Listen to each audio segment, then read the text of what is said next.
The key to being happy and healthy and having a great life is understanding yourself, having self awareness. And I believe that a lot of us need to revisit our childhood because a lot of us have unhealed childhood wounds that we're carrying around with us as an adult. And these unhealed wounds can create problems in our life. It can create blocks and resistance when we're trying to manifest things, when we're trying to look for, a healthy, loving relationship. Your childhood wounds will stop that from being able to come in. So getting to know ourselves and how we operate, how we are as a person and why we are like this is really key to personal development. So hey guys, I'm Laura and I make videos that will awaken your awareness. Now in this video, I'm going to give you 20 symptoms of unhealed childhood traumas. Now again, the reason I wanted to make this video is so you can learn more about yourself and why you're the way you are. And then pretty much once you have this awareness, because 90% of your transformation is awareness. So once you're aware of something, you're nearly there with your transformation. You've only got like 10% of the work to do. So awareness is really key. And so this is the point of this video, is awareness around what unresolved childhood wounds look like. So the first one is PTSD. You may have PTSD from your childhood and not actually realize that it actually stems from your childhood. Number 2 is anger issues. So I was the person that had anger issues, short-tempered, and would get angry really easily. Number 3 is avoidance of intense emotions. This may be because you were emotionally neglected by your parents or caregivers. Number 4 is poor emotional regulation. I actually think a lot of people, like I say, have unhealed childhood wounds that they're carrying around with them, and they don't make the connections as to how it's affecting them in life. But one thing I think a lot of people have issues with is emotions. A lot of us haven't been taught how to deal with our emotions, how to express our emotions in a healthy way. And so this is why we have issues when it comes to our emotions. Number 5 is drug and alcohol abuse. People use it as a coping mechanism. Some people just can't even face their childhood traumas because they were so bad. And so this is their way of just coping with it.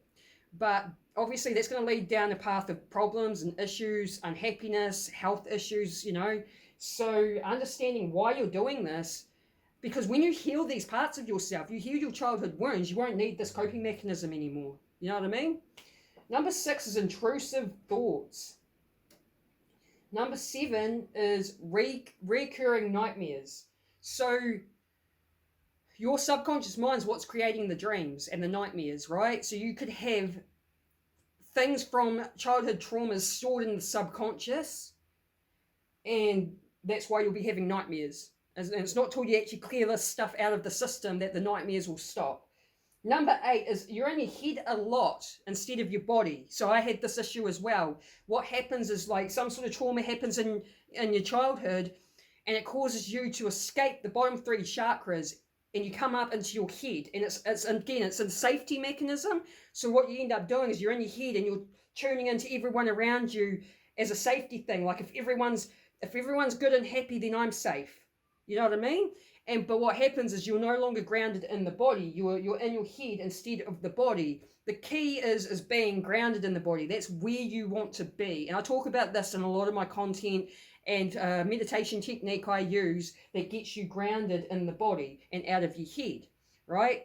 So again, you're in your head too much. You're up here. It's a safety mechanism that you've learned. You now need to, like if you're one of these people, you now need to learn how to get your energy back grounded in the body, and there's going to be so many benefits for you when you do that.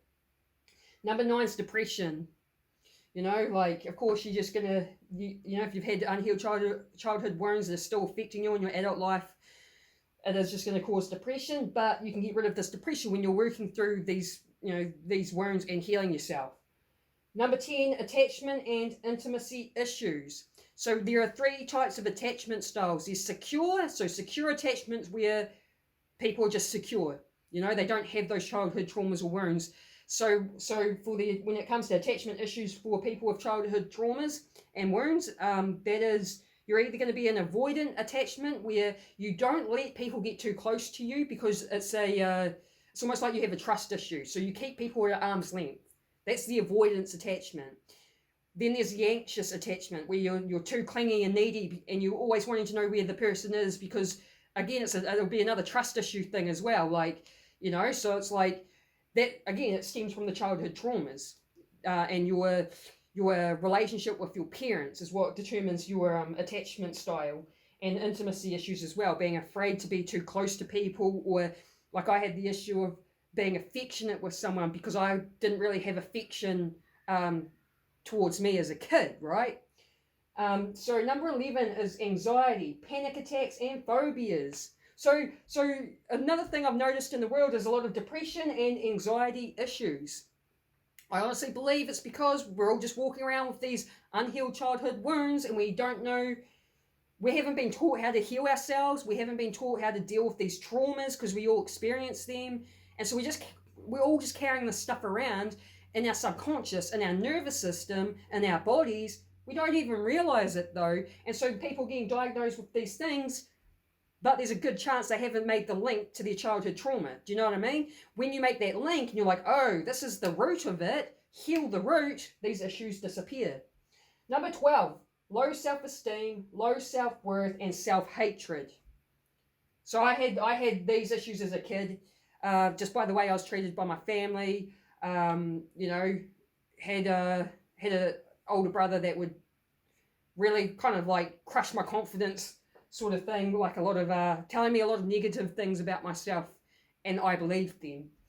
But yeah, obviously you can work on all this sort of stuff. You know, you can work on your self-worth, you can work on your self-esteem, you can become a more confident person.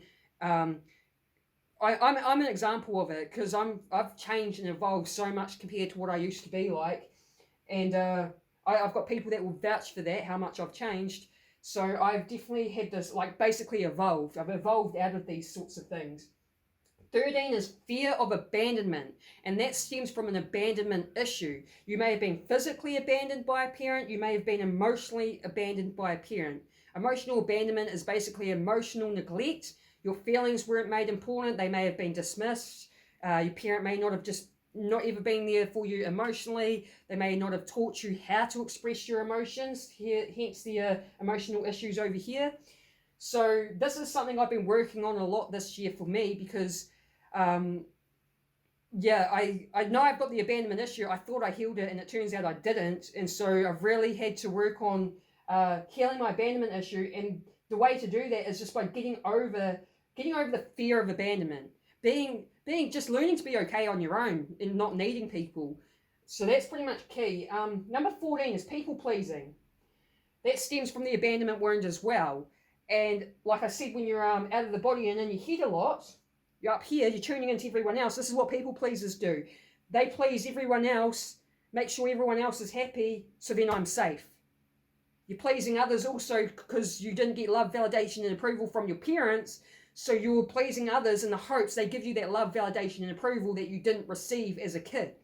So people pleasing is linked to the abandonment wound, and you heal the abandonment wound and basically shed people pleasing from your identity. Because that's actually it's not a good thing to be a people pleaser. No one's going to respect you. I have a video on people pleasing. If you want to check that out and learn more about it, it's something like 5 people pleasing problems and the solution. I think that's what the title is. So I'll teach you about how to actually shed this from your identity. Number 15 is consistent need to prove yourself. Now this is going to come from a self-limiting belief of not being good enough. So that message may have been sent to you as a child that you're not good enough. And so this is why you have this consistent need to prove yourself, to prove to people that you are. Number 16 is tolerating abusive behavior. So this is like in a relationship. You could be in a toxic relationship, but you tolerate that abusive behavior instead of leaving. For a number of reasons. This is pretty much linked to the abandonment wound as well, and fear of abandonment. You have this fear of abandonment because you have an abandonment wound, And then if you're in a relationship with someone that doesn't treat you right, you put up with it because you have that fear of abandonment, and you think it's just better to stay with someone even if they're abusive. The other thing when it comes to tolerating abusive behavior, I noticed this with myself, which is when you have family that is being abusive, or basically like running you down with words, treating you a certain way, or making you feel like you're small.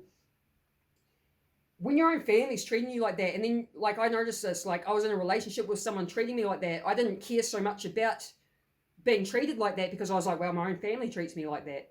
So I sort of looked at it like, brushed it off like it was nothing. The fact is that's actually is a bad thing. Don't ever tolerate abusive behavior from anyone. And if you have a fear of an abandonment, then just work on that abandonment wound. Get out of these relationships. They're not going to serve you well. You're better off being single and alone. Honestly, I'm single, and I honestly think I am so much better being single and alone for the rest of my life than being in a relationship like this. Because I've been in those relationships and they suck. So number 17, difficulty setting boundaries. This stems to people pleasing. So this is linked with this. And the abandonment wound. Difficulty setting boundaries because you're a people pleaser who's always saying yes and always willing to help and please others. And when you do this, you don't have boundaries. You actually find it hard to say no to people and to set boundaries in place in fear of abandonment. So it's all kind of linked, you know what I mean? 18 is attracting narcissistic people. Again, that's linked to the abandonment wound. That's what I was doing. Attracting a narcissistic people, tolerating abusive behavior, having that people-pleasing mentality, and the abandonment wound is the core wound that all this stems from. So if you're attracting narcissistic people and you don't want to do that anymore, you need to start digging into your childhood and looking at your own abandonment wounds, whether it's physical abandonment or emotional. When you heal the abandonment wound, that's when you stop attracting in narcissistic people. Number 19 is living on high alert. Another safety thing, right? You're having to be on high alert in case something's going to go wrong. You're not safe. So, yeah. Number 20, needing external validation. So that's what I was saying before with the people pleasing. So people pleasing generally stems from parent pleasing. You had to act or be a certain way to get the love, validation, and approval from a parent, right? Then you grew up as an adult, you started people pleasing to get that love, validation, and approval because you didn't receive it as a kid. So this is why you need external validation. Now, the key to this is you need to be your own source of validation and approval.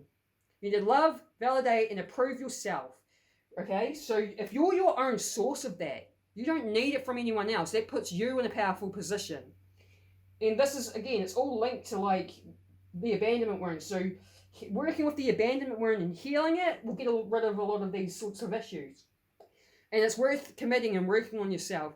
You will have this transformation. You'll transform into a better version of yourself. You will also hold a better energy about you. And when you have a better energy about you, you're going to attract things in. By the law of attraction, you'll attract better things into your life because whatever energy you're embodying is the reflection you're going to get back. And I forgot the other thing I was going to say.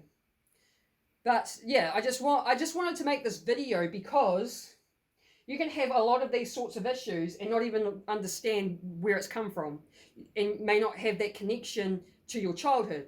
Your childhood is the most important years of your life. So this is why, like, your childhood's going to determine, like, it's where all your programming's done, right? So it's going to determine how you're going to show up as an adult. And so if you had like an abusive childhood or you have these unhealed traumas, then you need to take that time to revisit your childhood and work through this stuff, heal yourself, and then a lot of this stuff will just sort of, like I said, you'll have you'll embody a new energy. That's what I was saying before. I lost my train of thought. You'll embody a new energy, and therefore you'll also attract better people in based off the energy that you're embodying. So this is why you want to do this inner work and healing, to clear this sort of stuff out. It's going to benefit you so much. Now you might be wondering, well, how do I heal my childhood traumas? Like, what do I do? I got you. I got you. I'm going to link a video at the end of this one that you can watch on how you can heal your childhood wounds. So check that one out. Do the work because you are worth it. And trust me, you will transform. You will have this better energy. Your life will get so much better because of it. You will attract better people in that will treat you better. Okay? So I hope you like this video. I hope you got some sort of value out of it. If you did, let me know by giving me a thumbs up or write a comment. And if you like this sort of content, then subscribe and hit the bell notification. I drop 5 videos a week on my channel. So I hope I see you on the next one. Have an awesome day. Peace.